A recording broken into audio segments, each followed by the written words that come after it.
السلام علیکم ورحمۃ اللہ وبرکاتہ۔ بسم اللہ الرحمن الرحیم۔ آج ہم سیکھیں گے سورہ فاتحہ۔ سورہ فاتحہ کی تفسیر سمجھیں گے اور پھر ہم غور کریں گے سورہ فاتحہ پہ۔ سورہ فاتحہ سے ہمیں اپنے عملی زندگی میں کیا پیغام ملتا ہے اور کس طرح ہم اپنے عملی زندگی میں سورہ فاتحہ کے پیغامات اور ہدایات کو نافذ کر سکتے ہیں۔ سورہ فاتحہ یہ ترتیب کے اعتبار سے قرآن مجید کی سب سے پہلی سورت ہے۔ حدیث شریف میں آپ صلی اللہ علیہ وسلم نے فرمایا کہ سورہ فاتحہ ام الکتاب و ام القرآن و سبع المثانی، کہ یہ قرآن مجید اور کتاب یعنی قرآن مجید کی یہ بنیاد ہے۔ سورہ فاتحہ کو قرآن مجید کی بنیاد کہا گیا ہے کیونکہ مختصر طور پہ قرآن مجید کا جو بھی پیغام ہے انسانی زندگی کے لیے مختصر طور پہ سورہ فاتحہ میں اس کا تذکرہ ہے۔ تو اب ہم شروع کرتے ہیں قرآن مجید کی سب سے پہلی سورت کی سب سے پہلی آیت، الحمدللہ رب العالمین۔ ترجمہ ہے کہ تمام تعریف اللہ کے لیے ہے جو تمام جہانوں کا پالنہار ہے۔ الحمدللہ، تمام تعریف اللہ کے لیے ہے۔ دنیا میں جتنی بھی چیزیں ہیں سب کا خالق، سب کا بنانے والا اللہ تبارک و تعالیٰ ہی کی ذات ہے۔ چاہے وہ خوبصورت تتلی کو دیکھیں، آسمان کو دیکھیں، ستاروں کو دیکھیں، زمین کو دیکھیں، پیڑ پودوں کو دیکھیں، سیب کے درخت کو دیکھیں، یہ سب کو اگانے والی جو ذات ہے، سب کو بنانے والی جو ذات ہے وہ اللہ کی ذات ہے۔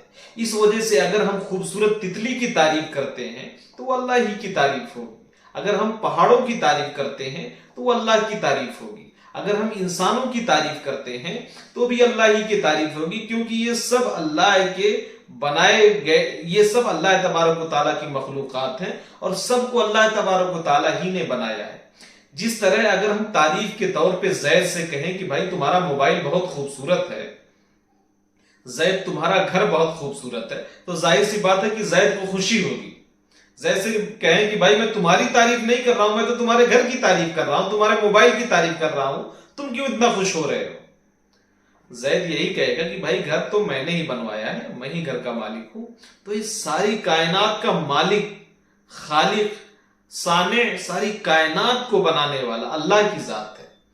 اس وجہ سے اللہ تبارک و تعالیٰ کی تعریف ہم کتنا بھی کریں، اللہ تبارک و تعالیٰ کی تعریف ختم نہیں ہوگی۔ جیسا کہ قرآن مجید کی آیت ہے، وَلَوْ أَنَّمَا فِي الْأَرْضِ مِنْ شَجَرَةٍ أَقْلَامٍ وَالْبَحْرُ يَمُدُّهُ سَبْعَةُ أَبْحُرٍ مَا نَفِدَتْ كَلِمَاتُ اللَّهِ، کہ اگر زمین میں جتنے سمندر ہیں ان سمندروں کے علاوہ 7 سمندر کو سیاہی بنا دیا جائے اور جتنے بھی پیڑ پودے ہیں سب کو کاٹ کے قلم بنا دیا جائے اور پھر اللہ کی تعریف لکھی جائے، پھر بھی اللہ کی تعریف ختم نہیں ہوگی۔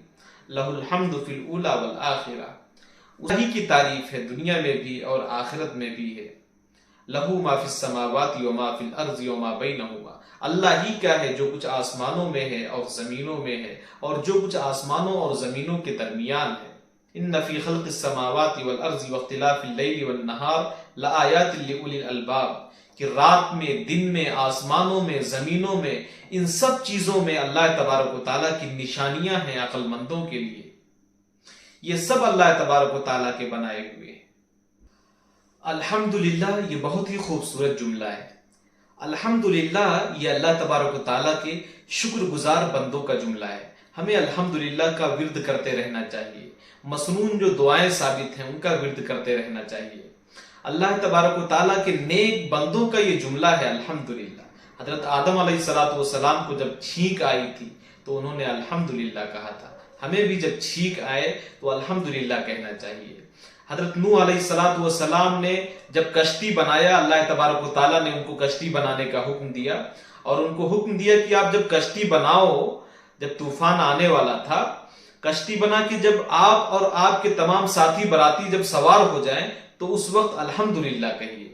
فَإِذَا اسْتَوَيْتَ أَنْتَ وَمَن مَّعَكَ فِي الْفُلْكِ فَقُلِ الْحَمْدُ لِلَّهِ الَّذِي نَجَّانَا مِنَ الْقَوْمِ الظَّالِمِينَ، کہ جب آپ اور آپ کے ساتھی کشتی پر سوار ہو جائیں تو الحمدللہ کہیے کہ الحمدللہ تمام تعریف اللہ کے لیے ہے جس نے ہمیں ظالم قوم سے بچایا۔ حضرت ابراہیم علیہ السلام نے فرمایا الحمدللہ الذی وہب لی علی الکبر اسماعیل و اسحاق. یہ اللہ کی تمام تعریفیں ہیں جس نے ہمیں بڑھاپے میں اسماعیل اور اسحاق جیسے اچھے اور نیک صالح اولاد سے نوازا. اس طرح حضرت داؤد اور حضرت سلیمان علیہ السلام نے فرمایا وَلَقَدْ آتَيْنَا دَاوُودَ وَسُلَيْمَانَ عِلْمًا وَقَالَ الْحَمْدُ لِلَّهِ الَّذِي فَضَّلَنَا عَلَى كَثِيرٍ مِّنْ عِبَادِهِ الْمُؤْمِنِينَ.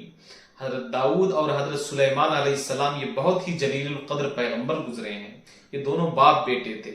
انہوں نے اللہ تبارک و تعالیٰ کی تعریف کے طور پر کہا الحمدللہ، تمام تعریف اللہ کے لیے ہے جس نے ہمیں اپنے بہت سارے مومن بندوں پر فضیلت عطا فرمایا. جنت میں جنت والے کہیں گے وقال الحمد للہ الذی اذهب عنا الحزن ان ربنا لغفور شکور. تمام تعریف ہمارے رب کی ہے جس نے ہم سے تکلیف اور پریشانی کو دور کیا. یقیناً اللہ کی ذات بہت ہی مغفرت کرنے والی اور نہایت ہی قدردان ہے.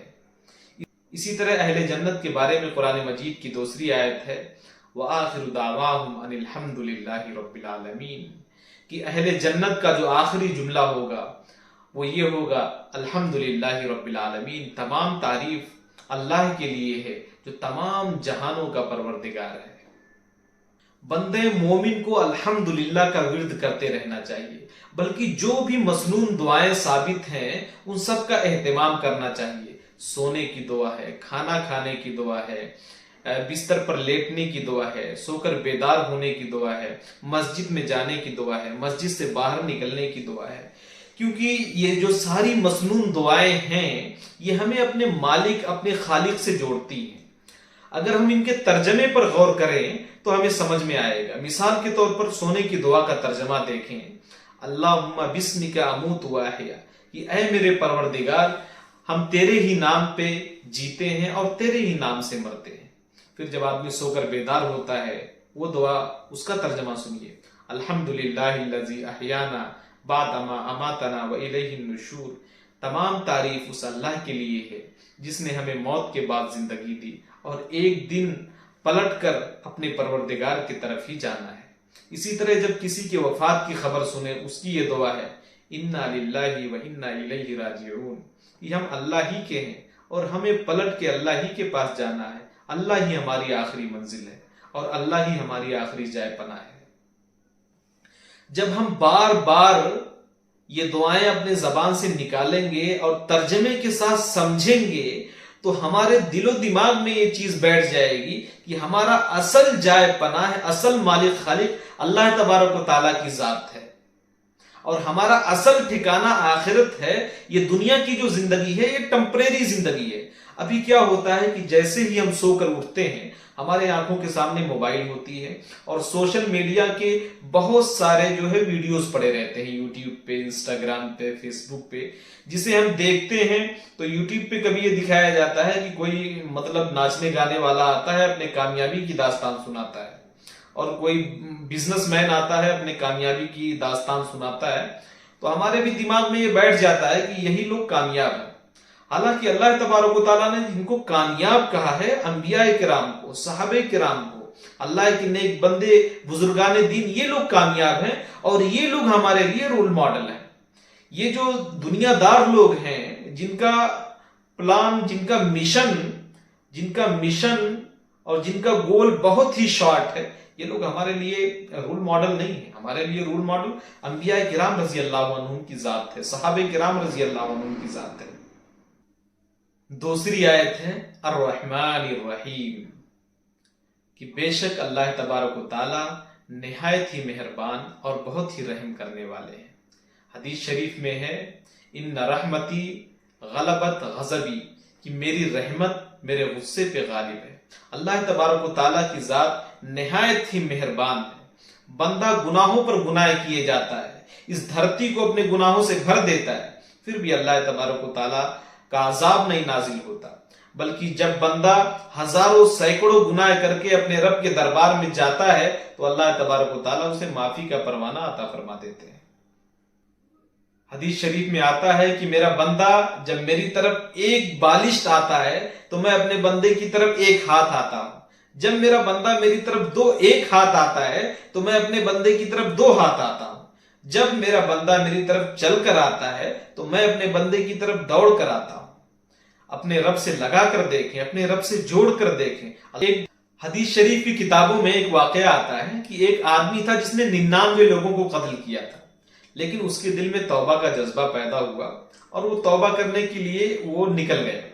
وہ جا کے کسی عابد سے, کسی بزرگ سے ملا جو بیچارے بزرگ تھے لیکن وہ عالم نہیں تھے. ان سے سب بتایا کہ بھائی میں نے 99 قتل کیا ہے اور کیا میری بخشش ہوگی؟ میں چاہتا ہوں, مجھے بہت کڑھن ہے, بہت دکھ ہے, بہت تکلیف ہے, میں چاہتا ہوں میری مغفرت کسی طرح ہو جائے. وہ بزرگ نے انہیں ڈانٹ کے بھگایا کہ ابے تجھے شرم نہیں آتی؟ 99 لوگوں کو قتل کیا ہے اور تو چاہتا ہے کہ میں بخش دیا جاؤں؟ اس کو قاتل کو غصہ آ گیا. قاتل نے یہ جو بزرگ تھے ان کو بھی قتل کر کے 100 پورا کر لیا, پورا 100 ہو گیا. لیکن کچھ دن کے بعد پھر اس کے دل میں یہ جذبہ آیا کہ نہیں, مجھے توبہ کرنا ہے, اور توبہ کے لیے وہ نکل پڑا. لوگوں سے پوچھا کہاں جائیں, تو کچھ لوگوں نے بتایا کہ بھائی کوئی بستی ہے جہاں اللہ کے نیک بندے ہیں اور علماء بھی ہیں, وہ آپ کو بتائیں گے. تو وہ بندہ جو ہے اس بستی کی طرف نکل پڑا. راستے ہی میں اس کا انتقال ہو گیا. جب اس کا انتقال ہوا تو جنت کے اور جہنم کے دونوں فرشتے وہاں پر آ گئے. دونوں فرشتے جب پہنچے, جنت والے بول رہے ہیں کہ ہم اسے جنت میں لے جائیں گے, دوزخ والے بول رہے ہیں کہ نہیں, اسے ہم دوزخ میں لے جائیں گے, اس نے 100 لوگوں کو قتل کیا ہے. اور جنت والے فرشتوں کی یہ دلیل تھی کہ نہیں, یہ توبہ کی غرض سے نکلا تھا, اس کو ہم جنت میں لے جائیں گے. تو اللہ تبارک و تعالیٰ کی طرف سے ایک تیسرا فرشتہ آتا ہے اور وہ زمین کو ناپتا ہے کہ جو فاصلہ نیک لوگوں کی بستی سے اگر قریب ہے تو اسے جنت میں لے جایا جائے گا, اور اگر جہاں سے نکلا تھا اس طرف کا فاصلہ قریب ہے تو اسے جہنم والے لے جائیں گے. تو جب ناپا گیا تو نیک لوگوں کی بستی کی طرف جو ہے فاصلہ کم تھا, تو آخر کار اسے جنت کے فرشتے لے گئے اور وہ جنت میں جانے والا بن گیا. اللہ تبارک و تعالیٰ کی ذات اتنی رحیم ہے, اتنا رحم کرنے والی ہے, جو 100 لوگوں کے قتل کرنے والے انسان کو بھی معاف کر سکتی ہے, تو وہ ہمیں کیوں نہیں معاف کر سکتی ہے؟ آپ صلی اللہ علیہ وسلم جن کا مقام و مرتبہ اللہ تبارک و تعالیٰ کے پاس سب سے بڑھ کر ہے, سارے انسانوں کے جو سردار ہیں, سارے انسانوں کے جو سرتاج ہیں, وہ دن میں روزانہ 70 سے زیادہ مرتبہ اپنے لیے استغفر اللہ پڑھا کرتے تھے. تو ہم اور آپ کون ہیں؟ تیسری آیت ہے مالک یوم الدین, کہ اللہ تبارک و تعالیٰ بدلے کے دن کے مالک ہیں. یہاں پر اللہ تبارک و تعالیٰ کی جیسے ہی مغفرت کا اور اللہ تعالیٰ کی رحم و کرم کا تذکرہ ہوا, فوراً اللہ تعالیٰ نے یہاں پر یہ بھی تذکرہ کر دیا کہ ٹھیک ہے اللہ کی ذات رحم کرنے والی تو ہے, لیکن کل قیامت کے دن تمہارے اچھے اور برے اعمال کا ہم بدلہ بھی لیں گے. یہ مت سمجھو کہ اللہ کی دھرتی کو گناہوں سے بھر دیں گے اور اپنے منمانی منچاہی زندگی گزاریں گے, زمین میں فتنہ فساد پھیلا کے رکھیں گے اور ہماری کوئی پکڑ نہیں ہوگی. قرآن مجید کی دوسری آیت ہے غافر الذنب وقابل التوب شدید العقاب ذی الطول, یہ اللہ تبارک و تعالیٰ کی جو ذات ہے وہ گناہوں کو معاف کرنے والی بھی ہے اور دوسری طرف سخت پکڑ کرنے والی بھی ہے. دوسری آیت میں ہے نبی عبادی انی انا الغفور الرحیم وان عذابی هو العذاب العلیم, کہ اے نبی میرے بندوں کو بتا دیجئے کہ میں نہایت ہی مغفرت کرنے والا, نہایت ہی معاف کرنے والا بھی ہوں. وان عذابی هو العذاب العلیم, اور دوسری طرف میرا عذاب بھی نہایت ہی دردناک ہے. اس وجہ سے ہمیں اپنی دنیا کی زندگی اپنے رب کے قانون کے مطابق, اپنے رب کے مرضی کے مطابق گزارنا چاہیے, کیونکہ کل قیامت کے دن بندے نے جو بھی نیکیاں کی ہوگی یا جو بھی برے کام کیے ہوں گے, ذرہ برابر بھی برا کام ہوگا, ذرہ برابر بھی اچھا کام ہوگا, وہ کل قیامت کے دن کھول کر رکھ دیا جائے گا. فَمَن يَعْمَلْ مِثْقَالَ ذَرَّةٍ خَيْرًا يَرَهُ وَمَن يَعْمَلْ مِثْقَالَ ذَرَّةٍ شَرًّا يَرَهُ. جو انسان نیک عمل کا ذرہ برابر بھی کوئی نیک عمل کیا ہوگا وہ بھی کل قیامت کے دن دیکھے گا, اور جو ذرہ برابر بھی برا کام کیا ہوگا کل وہ بھی قیامت کے دن اپنے اس عمل کو دیکھے گا. یوم ہم بارزون لا یخفی علی اللہ منہم فی شیء لمن الملک اليوم للہ الواحد القہار, جس دن سب کے سب لوگ جمع ہوں گے اور اس وقت آواز لگائی جائے گی کہ اب بتاؤ اب کس کی حکومت ہے، اب کس کی بادشاہت ہے۔ دنیا میں بڑے بادشاہ بنے پھرتے تھے، آواز آئے گی للہ الواحد القہار، کہ ایک ہی رب کی رب قہار کی آج حکومت ہے اور صرف رب قہار ہی کا فیصلہ چلے گا۔ یوم نختم علی افواہہم وتکلمنا ایدیہم وتشہد ارجلہم بما کانوا یکسبون، کہ کل قیامت کے دن ہمارے منہ پر جو ہے سیل مہر لگا دیا جائے گا، ہمارے ہاتھ بولیں گے، ہمارے پاؤں بولیں گے، ہمارے ہاتھ یہ بتائیں گے کہ ہم نے اپنے ان ہاتھوں سے قرآن مجید کو چھوا تھا، قرآن مجید کو اٹھایا تھا، یا اپنے ان ہاتھوں سے ہم نے غلط کام کیے تھے۔ ہمارا یہ پیر بتائے گا کہ ہم دنیا میں نیک کام کے لیے چلے تھے، ہم اپنے اس پیر سے چل کر مسجد کی طرف گئے تھے یا سنیما ہال کی طرف گئے تھے۔ ہمارا یہ پیر بتائے گا کہ ہم کسی غریب، یتیم، لاچار بیوہ کی مدد کے لیے اپنے اس پاؤں سے چل کر گئے تھے، یا برے کاموں کے لیے، کسی کو ستانے کے لیے، کسی کو تکلیف پہنچانے کے لیے اپنے ان پاؤں سے چل کر گئے تھے۔ کل یہ ہمارے پاؤں گواہی دیں گے۔ مالک یوم الدین، مالک یوم الدین سے ایک چیز ہمیں اور سمجھ میں آتی ہے، ہم جن بھی چیزوں کے مالک ہیں ہم ٹمپریری مالک ہیں، ہم عارضی مالک ہیں۔ آج ہم اپنے گھر کے مالک ہیں، کل ہمارے ابو تھے، ہمارے ابو سے پہلے ہمارے دادا اسی گھر کے مالک تھے، ہمارے بعد ہمارے بیٹے اس زمین جائیداد کھیت کے مالک ہوں گے اور وارث ہوں گے۔ اللہ تبارک و تعالیٰ کی ملکیت ہمیشہ سے ہے اور ہمیشہ رہے گی۔ اور ہماری جو انسانوں کی جو ملکیت ہے اس کا کوئی بھروسہ نہیں کہ کب ختم ہو جائے۔ لکھنؤ کا ایک واقعہ ہے، بہت بڑا بلڈر تھا، بہت زیادہ پیسے والے تھا، اس نے بہت ساری بلڈنگیں بنا کر رکھی تھی، اور وہ اپنے بلڈنگوں سے ہو کر آ رہا تھا، راستے میں پورے فیملی کے ساتھ جا رہا تھا، اس کے جوان بیٹے بھی تھے گاڑی میں، بیٹیاں بھی تھیں، وائف بھی تھی، اپنا بھی تھا۔ ایکسیڈنٹ ہوا، پورا بیٹے، بیٹیاں، بیوی سب لوگ صاف ہو گئے، جائیداد کا مالک کوئی تیسرا بن گیا۔ ایاک نعبد و ایاک نستعین، ہم آپ ہی کی عبادت کرتے ہیں اور آپ ہی سے مدد مانگتے ہیں۔ ایاک نعبد و ایاک نستعین، اے اللہ ہم تیری ہی عبادت کرتے ہیں اور تجھ سے ہی مدد چاہتے ہیں۔ ہمارے لیے بہت بڑی خوشی کی بات ہے کہ ہم اللہ تبارک و تعالیٰ کے بندے ہیں، اور رب اللہ تبارک و تعالیٰ کی ذات جو تمام کائنات کی مالک ہے، تمام کائنات کے خالق ہے، وہ ہمارا رب ہے، وہ ہمارا پروردگار ہے۔ یہ ہمارے لیے بہت بڑی خوشی کی بات ہے، اور بندے مومن کو عبادت صرف اور صرف اپنے رب کی کرنا چاہیے۔ سر اگر بندے مومن کا جھکے تو صرف اور صرف اپنے رب کے سامنے جھکنا چاہیے، کیونکہ عبادت کے لائق صرف اور صرف اللہ تبارک و تعالیٰ کی ذات ہے۔ صرف نماز پڑھنا ہی عبادت نہیں ہے، راستے سے تکلیف دہ چیز کو ہٹا دینا بھی عبادت ہے۔ مارکیٹ میں اگر جا رہے ہیں، کوئی غریب لاچار یتیم دکھا، اس کی مدد کر دیے، یہ بھی عبادت ہے۔ کسی بیوہ کی مدد کر دیے، کسی یتیم بچے کی پڑھائی کی فیس دے دیے، یہ بھی عبادت ہے۔ یہ ساری چیزیں عبادت ہیں۔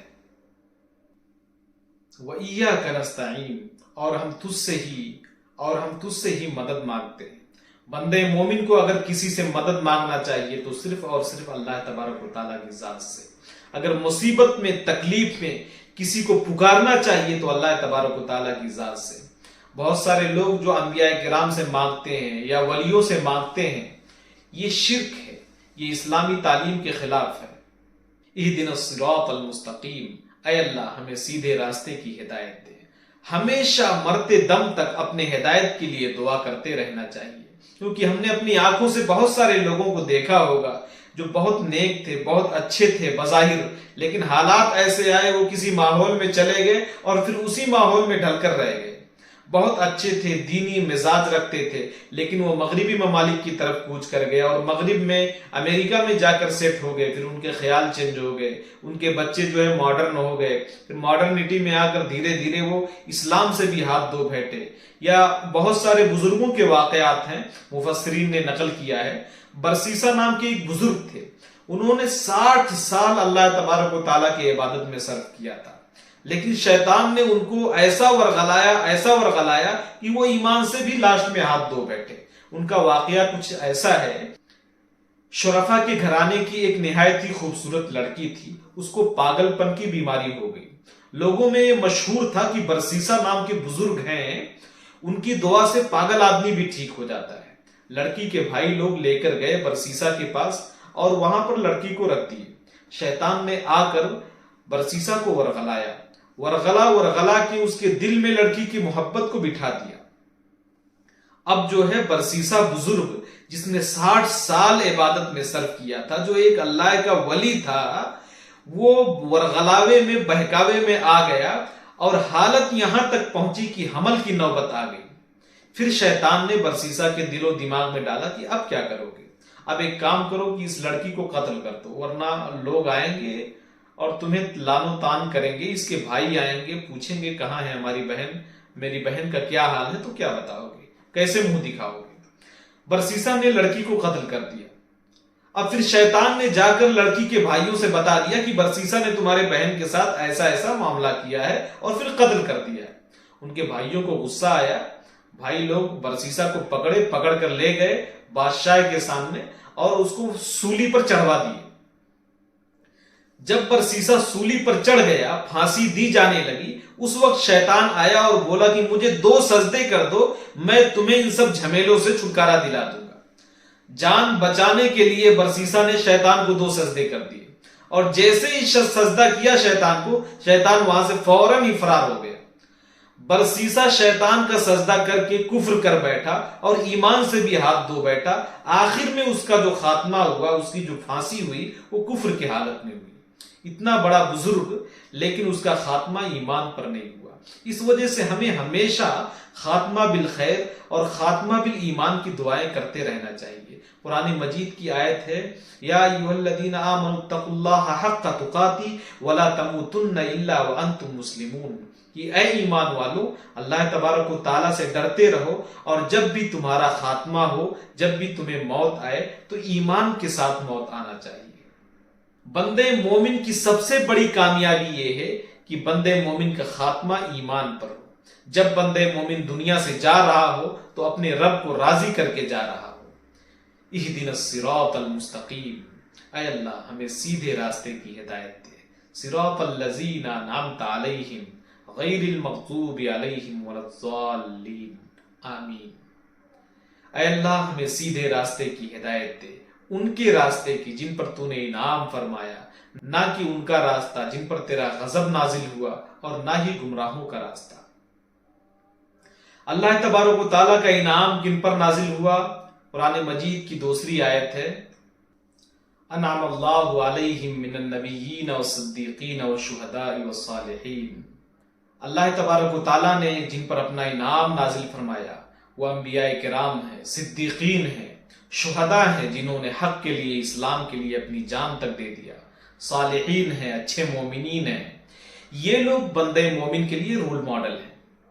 بندے مومن کے لیے رول ماڈل ناچنے والے، گانے والے، نام نہاد ہیرو ہیروئن، بڑے بڑے بزنس مین، یہ ہمارے لیے رول ماڈل نہیں ہے۔ اگر یہ ایمان کے ساتھ ہیں تو بے شک ہمارے لیے رول ماڈل ہے، لیکن اگر یہ ایمان سے محروم ہے تو یہ ہمارے لیے رول ماڈل نہیں ہے۔ حدیث شریف میں آتا ہے کہ اگر دنیا کی اوقات مچھر کے پر کے برابر بھی ہوتی تو اللہ تبارک و تعالی کسی کافر کو ایک گھونٹ پانی بھی نہیں دیتا۔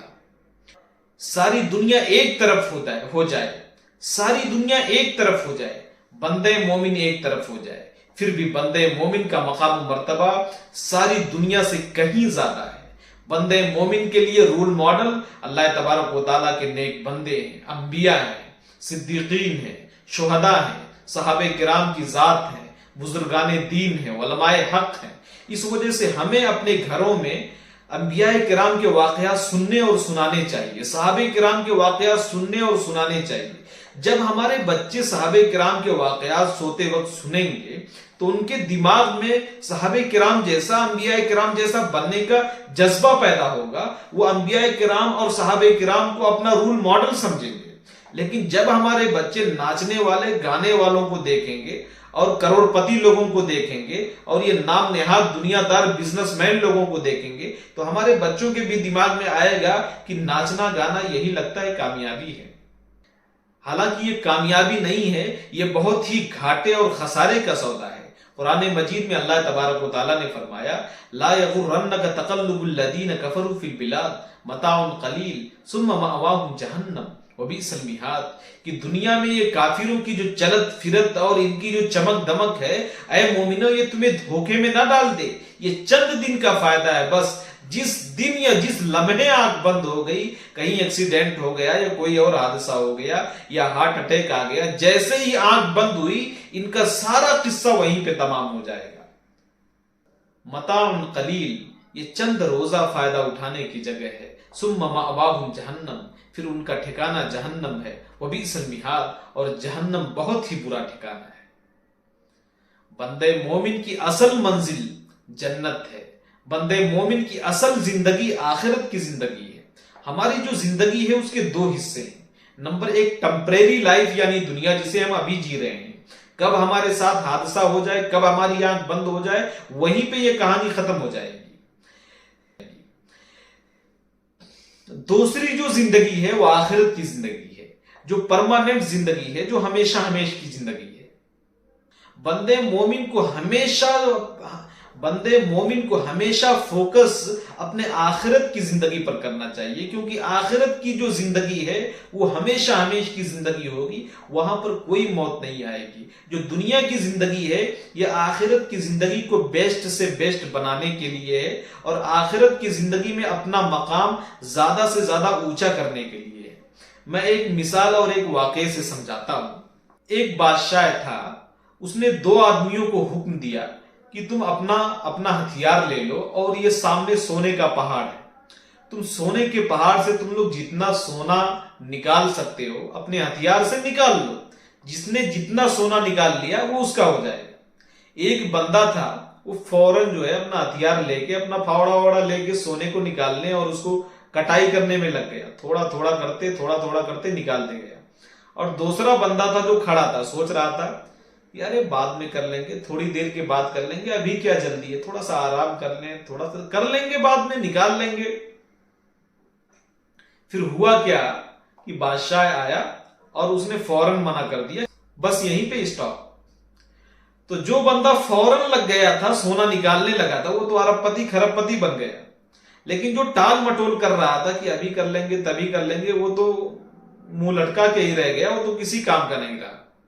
اس طرح ہماری زندگی ہے، ہم اپنی زندگی میں جتنا زیادہ نیک کام کر لیں، اپنے نامہ اعمال میں زیادہ سے زیادہ اضافہ کر لیں، نیک کام کر کے، صدقہ جاریہ کر کے، اپنے حق میں کہیں مسجد بن رہی ہو تو مسجد بنوانے میں مدد کر دیں، کسی غریب کی مدد کر دیں، کسی یتیم کی مدد کر دیں، کسی بچے کو اگر کچھ پڑھنا لکھنا ہم جانتے ہیں تو بچے کو پڑھنا لکھنا سکھا دیں، اپنے حق میں زیادہ سے زیادہ صدقہ جاریہ والے کام کر لیں۔